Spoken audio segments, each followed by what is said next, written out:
माता की, इनकलाब, वंदे।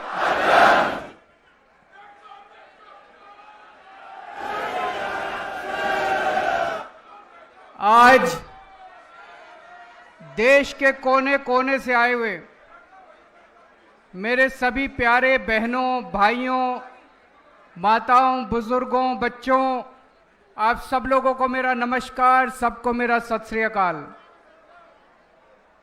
पूरे देश भर से आज ढेरों हजारों की संख्या में साथी यहां पे जंतर मंतर पे एकत्रित हुए हैं।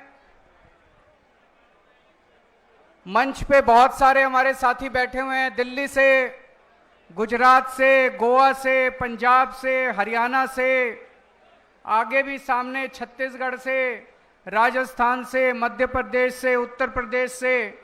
आप सभी साथियों को मेरा नमस्कार, सबको मेरा प्रणाम, सत श्री अकाल।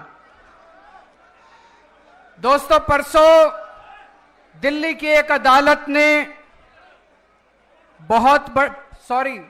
हमारे बहुत सारे बस मार्शल साथी भी आए हुए हैं, डीटीसी के कंडक्टर, ड्राइवर, डिम्स के निकाले हुए कर्मचारी, मोहल्ला क्लिनिकों के निकाले हुए कर्मचारी, आप सब लोगों की मैं बात करूंगा।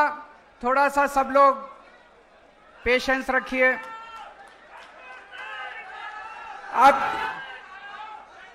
अभी आप लोगों ने अपने कागज भेजे, मुझे आपके कागज मिल गए हैं।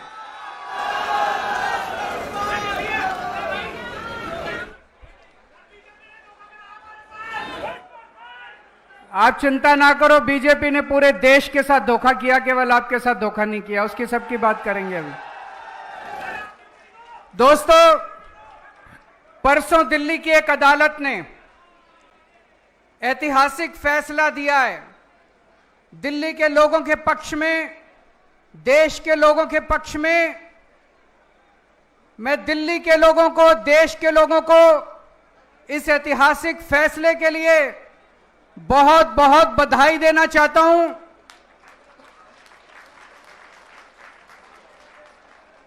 मैं जज साहब का बहुत बहुत शुक्रिया अदा करना चाहता हूं। आप सोच के देखो, आज देश में ऐसा माहौल है, इतना डर का माहौल है, इतने डर के माहौल में जज साहब ने इतना धाकड़ फैसला सुनाया है। एक बार जोरदार तालियों के साथ जज साहब का शुक्रिया अदा कर दीजिए। पिछले 4 साल से मोदी जी ने और अमित शाह जी ने षड्यंत्र रच के दिल्ली के लोगों को बहुत परेशान किया, बहुत दुखी करा। उन दोनों ने, मोदी जी ने और अमित शाह ने षड्यंत्र रच के बोले तुम्हारा बेटा चोर है, केजरीवाल भ्रष्टाचारी है, केजरीवाल ने शराब घोटाला करा है, केजरीवाल 100 करोड़ रुपए खा गया। सवेरे से शाम तक मीडिया में डिबेट चलते थे, केजरीवाल भ्रष्टाचारी है, केजरीवाल चोर है। लोगों को बहुत दुखी करा। जज साहब ने फैसला सुनाया है, मोदी जी आप झूठ बोल रहे हो, केजरीवाल कट्टर ईमानदार है। जज साहब ने फैसला सुनाया है, कोई सबूत नहीं है। जज साहब ने फैसला सुनाया है, पूरा केस फर्जी है। यह जज साहब का फैसला एक बार 600 पेज का फैसला है, कोई ऐरा गैरा फैसला नहीं है। पढ़ के देखो आप लोग, ऐतिहासिक फैसला है। कई वकील बोल रहे हैं कई सदियों के बाद ऐसा फैसला लिखा जाता है। मोदी जी और अमित शाह जी आम आदमी पार्टी को ठिकाने लगाने के लिए इस पूरे केस को खुद पर्सनली, व्यक्तिगत तौर पे मॉनिटर कर रहे थे। केजरीवाल छूटना नहीं चाहिए, मनीष सिसोदिया छूटना नहीं चाहिए, सतिंदर जैन छूटना नहीं चाहिए, संजय सिंह छूटना नहीं चाहिए। उन्होंने पर्सनली मॉनिटर किया। यह जज साहब का फैसला मोदी जी, अमित शाह जी और बीजेपी की गाल पे जोरदार तमाचा है। लेकिन दोस्तों, आज मैं अपनी बात करने नहीं आया आपके बीच में, आज मैं देश की बात करने के लिए आया हूं। मैं अपने देश से बहुत प्यार करता हूं। I love my India. मैं भारत से बहुत प्यार करता हूं, बहुत ज्यादा। दोस्तों, मेरे को याद है जब मैं आईआईटी में पढ़ता था, आईआईटी में मेरे बहुत अच्छे नंबर आए, पढ़ने में अच्छा होता था मैं, मेरे बहुत अच्छे नंबर आए। मैं चाहता तो अमेरिका जा सकता था पढ़ाई के लिए, मैं चाहता तो नौकरी करने अमेरिका जा सकता था। मेरे बहुत सारे साथी अमेरिका चले गए, लेकिन उस टाइम मेरे मन में एक ख्याल आया कि देश का बहुत बुरा हाल है। अगर हम सारे पढ़े लिखे लोग पढ़ पढ़ के, आईआईटी से पढ़ पढ़ के, बड़े बड़े इंस्टीट्यूशन से पढ़ पढ़ के अगर अमेरिका चले जाएंगे तो अपने देश को कौन संभालेगा, अपने देश को कौन ठीक करेगा। मैं अमेरिका नहीं गया, मेरे अच्छे नंबर थे, मैं अमेरिका की बेस्ट यूनिवर्सिटी में जा सकता था, मैं अमेरिका नहीं गया, मैं भारत में रहा। जब मैं इनकम टैक्स डिपार्टमेंट में गया, मेरे को याद है सबसे पहला केस मेरे सामने आया, असिस्टेंट कमिश्नर इनकम टैक्स था, एक चार्टर्ड अकाउंटेंट आया, उसने अपना केस करवाया और उसके बाद मेरे से कहता है, सर सेवा बताइए। मैंने कहा इसका क्या मतलब हुआ? बोला जी कितने पैसे लगेंगे? मैंने कहा मैं रिश्वत नहीं लेता। बोला जी देखो, मैं तो ले आया आपके नाम के पैसे, आप नहीं लोगे तो मैं ही रख लूंगा। दोस्तों, धीरे धीरे धीरे धीरे पूरे डिपार्टमेंट में फैल गया कि केजरीवाल कट्टर ईमानदार है, एक नया पैसा नहीं लेता इनकम टैक्स डिपार्टमेंट। पूरे डिपार्टमेंट के लोग, इनकम टैक्स डिपार्टमेंट के लोग, चार्टर्ड अकाउंटेंट मेरे ईमानदारी की कस्में खाया करते थे। फिर किस्मत ने मेरे को दिल्ली का चीफ मिनिस्टर बना दिया। 10 साल मुख्यमंत्री रहा मैं। 10 साल के अंदर प्रधानमंत्री मोदी जी ने, जो मेरे से नफरत करते हैं, पता नहीं क्यों नफरत करते हैं, मैंने तो उनका कुछ नहीं बिगाड़ा, प्रधानमंत्री मोदी जी ने मेरे खिलाफ पता नहीं कितनी इंक्वायरी कराई, सारी इंक्वायरी करा ली, एक नए पैसे का भ्रष्टाचार नहीं मिला 10 साल के अंदर। आज मैं चैलेंज करता हूं, 10 साल मुख्यमंत्री था, कितनी फाइलों पे साइन करे थे? कोई एक ठेकेदार, कोई एक दिल्ली सरकार का वेंडर खड़ा होके कह दे केजरीवाल ने पैसे मांगे थे। दोस्तों, मैं राजनीति छोड़ दूंगा, ईमानदारी कमाई है, देश से प्यार करता हूं। I love my India, I love my country. मैं भारत से प्यार करता हूं। तो जब कोई देश से गद्दारी करता है, जब कोई देश का अपमान करता है, तो खून खौल उठता है। दोस्तों, 2014 में लोगों ने कांग्रेस के भ्रष्टाचार से तंग आके, याद करो कांग्रेस के कभी 2G, कभी कोयला घोटाला, कभी ये घोटाला, कॉमनवेल्थ घोटाला, लोग परेशान हो गए थे कांग्रेस से। कांग्रेस के भ्रष्टाचार से तंग आके 2014 में लोगों ने बड़ी उम्मीदों के साथ मोदी जी को पूर्ण बहुमत की सरकार बनाई थी। 30 साल के बाद पूर्ण बहुमत की सरकार बनाई थी। बड़ी उम्मीद थी लोगों को कि अब देश बदलेगा, मोदी जी कुछ करेंगे। मैं आपसे पूछना चाहता हूं, 12 साल हो गए मोदी जी को, कुछ मिला आपको? जिंदगी सुधरी आप लोगों की? क्या मिला आप लोगों को? इन ना अच्छी सड़कें, ना पीने का पानी है, ना सीवर है, ना 24 घंटे बिजली है, हवा में पोल्यूशन है। इन 12 साल में इन लोगों ने बेड़ा गर्क कर दिया देश का। आज एयरलाइन सेक्टर बर्बाद है, आज रेलवे बर्बाद है, आज बैंक बर्बाद है, आज शिक्षा व्यवस्था बर्बाद है, आज अस्पताल बर्बाद है, आज हर सेक्टर बर्बाद है, गांव बर्बाद है, सब कुछ बर्बाद है। हवा में सांस लेने लायक नहीं बचे। 12 साल में इन लोगों ने देश को बर्बाद कर दिया। दोस्तों, एक बच्चा आया मेरे पास, बोला जी पिछले 12 साल में मोदी जी जो हर रोज परीक्षा पे चर्चा करते हैं। 12 साल से मैंने उनकी सारी परीक्षा पे चर्चा सुनी है। 12 साल के बाद जब मैं बड़ा हुआ, कंपटीशन के पेपर देने गया, बोला पेपर लीक हो गए। बोले मैं मोदी जी को कहना चाहता हूं ये नौटंकी बंद करो, परीक्षा पे चर्चा, ये पेपर लीक बंद करा दो बस। आप नौटंकी बाज है, एक नंबर के, केवल नौटंकी करनी आती है।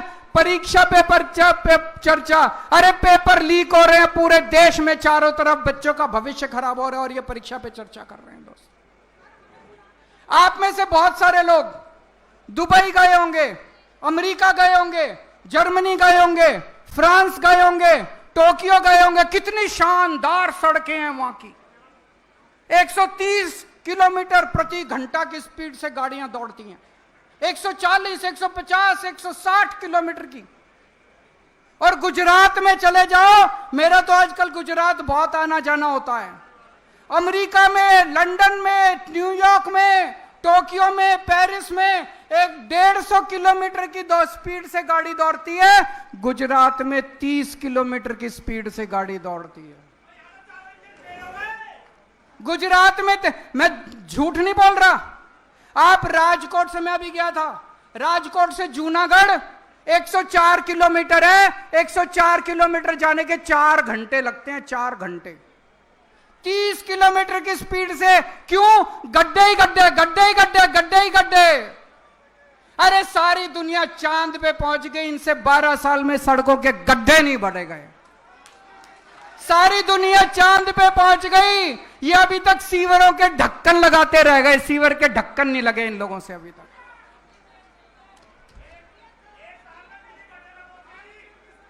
अभी आएंगे, दिल्ली पे भी आएंगे, चिंता ना करो।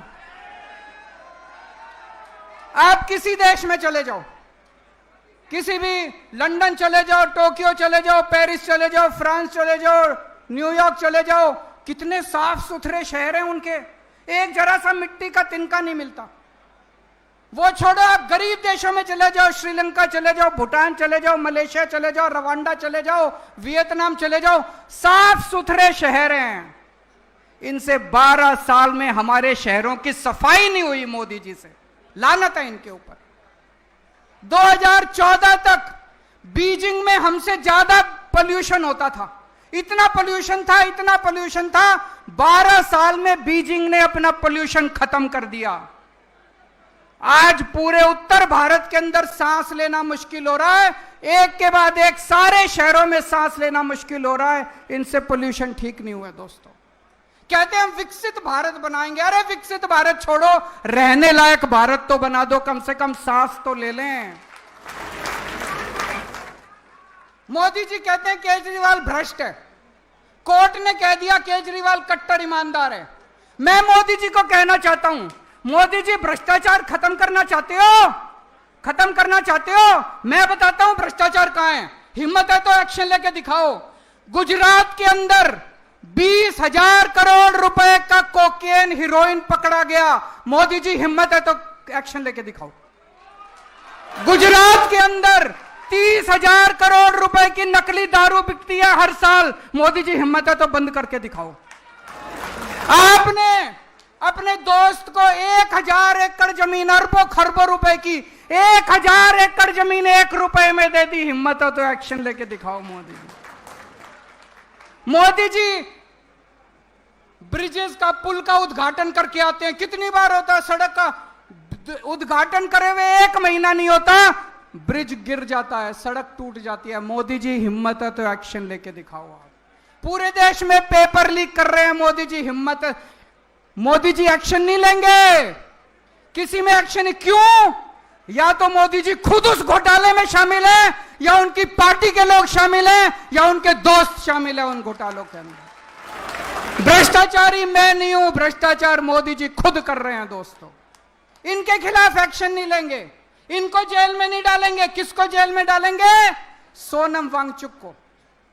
सोनम वांगचुक को जेल में डालेंगे, महराज मलिक को जेल में डालेंगे, नरेश बाल्यान को जेल में डालेंगे, केजरीवाल को जेल में डालेंगे, मनीष सिसोदिया को जेल में डालेंगे, संजय सिंह को जेल में इन लोगों को जेल में डालते हैं। कौन है सोनम वांगचुक? बहुत बड़ा वैज्ञानिक है दोस्तों, बहुत बड़ा वैज्ञानिक। उसको तो पद्म श्री मिलना चाहिए, पद्म भूषण मिलना चाहिए दोस्तों। बच्चों की, गरीब बच्चों की पढ़ाई के लिए उसने पता नहीं क्या क्या काम नहीं किया सोनम वांगचुक को, उनको जेल में डाल दिया। मोदी जी सोनम वांगचुक से डरते हैं, क्यों डरते हैं? जब कोई तानाशाह पढ़े लिखे वैज्ञानिकों से डरना चालू कर दे तो समझ लो उसका अंत आ गया तानाशाह। एक दिन मोदी जी संसद नहीं गए, पूछा क्यों नहीं गए? बोले महिलाएं सारी मेरे को पीटेंगी। पढ़ा था अखबार में आप लोगों ने? बोले अरे मोदी जी आपको महिलाओं से डर लगने लग गया। संसद में नहीं गए, बोले मेरे को सारी महिलाएं पकड़ के पीटेंगे। आपको सोनम वांगचुक से डर लगता है, आपको महिलाओं से डर लगता है, आपको केजरीवाल से डर लगता है, आपको ट्रंप से डर लगता है, आपको अमेरिका से डर लगता है। अरे डर डर के कितना जियोगे मोदी जी, थोड़ी तो हिम्मत दिखाओ।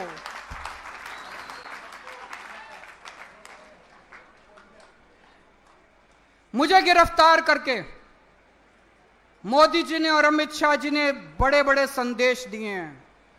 उन्हें संदेश दिया है, खबरदार अगर सरकार में कोई ईमानदारी से काम करेगा, अगर कोई ईमानदारी से काम करेगा केजरीवाल वाला हाल कर दूंगा तुम्हारा। उन्होंने संदेश दिया है। आम आदमी पार्टी जब आई थी, हमने आम लोगों को टिकट दिए। देश के युवाओं ने अपनी नौकरियां छोड़ दी, अपनी तनख्वाह छोड़ दी, अपने धंधे बंद कर दिए, सब राजनीति में आ गए। सबको लगा कि अब हम देश बदलेंगे। हमारी पार्टी में सारे आम लोगों के लड़के लड़कियां, आम लोगों के बच्चे हैं, आम युवा हैं जिनको टिकट मिली। कोई मंत्री बन गया, कोई मुख्यमंत्री बन गया, कोई एमएलए बन गया, कोई कुछ बन गया। हमारी पार्टी के अंदर एक उम्मीद थी कि नौजवानों को राजनीति में आना चाहिए। मोदी जी ने संदेश दिया, खबरदार राजनीति में आए, केजरीवाल वाला हाल कर दूंगा तुम्हारा। देश के अंदर लोगों की उम्मीदें खत्म हो गई थी। लोगों ने कहना चालू कर दिया था इस देश का कुछ नहीं हो सकता। आम आदमी पार्टी आई, आम आदमी पार्टी ने एक उम्मीद दी। स्कूल ठीक किए, अस्पताल ठीक किए, बिजली ठीक की, पानी ठीक किया, सड़कें ठीक की। आम आदमी पार्टी ने उम्मीद दी कि देश ठीक हो सकता है, देश सुधर सकता है। 140 करोड़ लोगों को उम्मीद बंदी की देश ठीक हो सकता है। मोदी जी ने केजरीवाल को गिरफ्तार करके 140 करोड़ लोगों की उम्मीदों पे पानी फेर दिया दोस्तों। एक साल पहले इनकी दिल्ली में सरकार आई थी। आज दिल्ली सरकार के भुक्तभोगी यहां सारे खड़े हैं। ये मेरे को भी इन्होंने भेजा है। इनके विजेंद्र गुप्ता जी ने ये ट्वीट करा था। ये ट्वीट है 11 नवंबर 2024 का। मैं सभी बस मार्शलों को आश्वस्त करता हूं कि भारतीय जनता पार्टी दिल्ली की सत्ता में आते ही 60 दिनों के अंदर बस मार्शलों को नियमित कर देगी। होगा भाई नियमित? धोखेबाज विजेंद्र गुप्ता, धोखेबाज बीजेपी, धोखेबाज प्रधानमंत्री, धोखेबाज गृह मंत्री।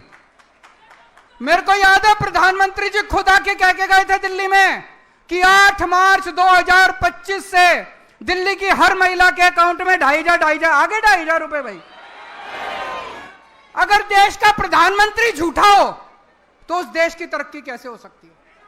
फिर देश के लोग किसके पास जाएंगे? अगर देश का प्रधानमंत्री सरेआम स्टेज से खड़ा होकर झूठ बोलने लगे। आज यहां पे बस मार्शल आए हुए हैं, 10,000 बस मार्शल निकाल दिए, 10,000 डीटीसी कंडक्टर, डीटीसी ड्राइवर निकाल दिए इन लोगों ने, मोहल्ला क्लिनिक के कर्मचारी निकाल दिए इन लोगों ने, डिम्स के कर्मचारी निकाल दिए इन लोगों ने, हॉस्पिटल में काम करने वाले डेटा एंट्री ऑपरेटर निकाल दिए इन्होंने। अरे इतनी महंगाई में मुश्किल से नौकरी मिलती है। अगर 2 लोगों को नौकरी दे सको तो दे लो, नहीं तो कम से कम लोगों की नौकरी तो मत छीनो दोस्त।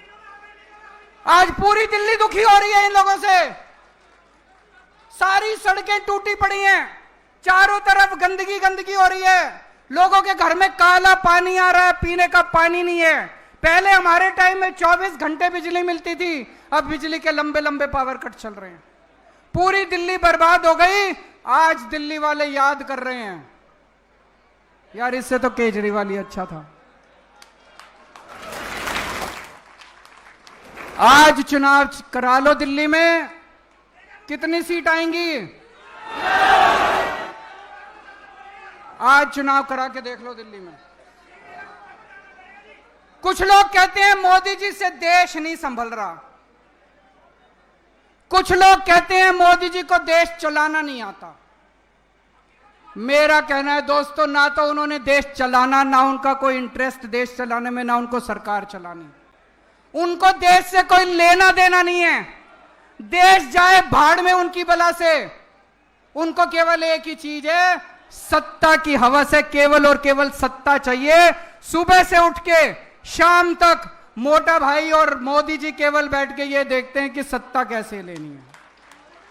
सत्ता के लिए तरह तरह के षड्यंत्र रचते हैं, तरह तरह के षड्यंत्र करते हैं। इनको चाहे एसआईआर करनी पड़े, चाहे वोटर लिस्ट से नाम काटने पड़े, चाहे वोटर लिस्ट में नाम जोड़ने पड़े, चाहे पैसे बांटने पड़े, चाहे साड़ियां बांटनी पड़े, चाहे लोगों को मरवाना पड़े, जो मर्जी करना पड़े, इनकी बला से देश भाड़ में जाए। इनको केवल सत्ता चाहिए।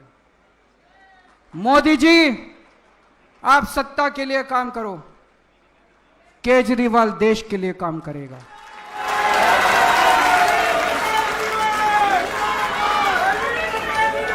दोस्तों, ये वही जंतर मंतर है जहां पे देश के लोगों ने हुंकार भरी थी और देश भर से कांग्रेस का सफाया हो गया था। आज जंतर मंतर का यह दिन ऐतिहासिक है। वो दिन भी याद है, वो दिन था 4 अप्रैल 2011।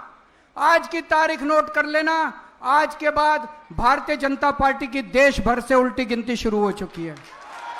भारत माता की, भारत माता की। बहुत बहुत धन्यवाद सर। सब लोग अपने स्थान पर खड़े हो जाएं राष्ट्रगान के लिए। राष्ट्रगान, सारे लोग अपने स्थान पर खड़े हो जाएंगे राष्ट्रगान के लिए।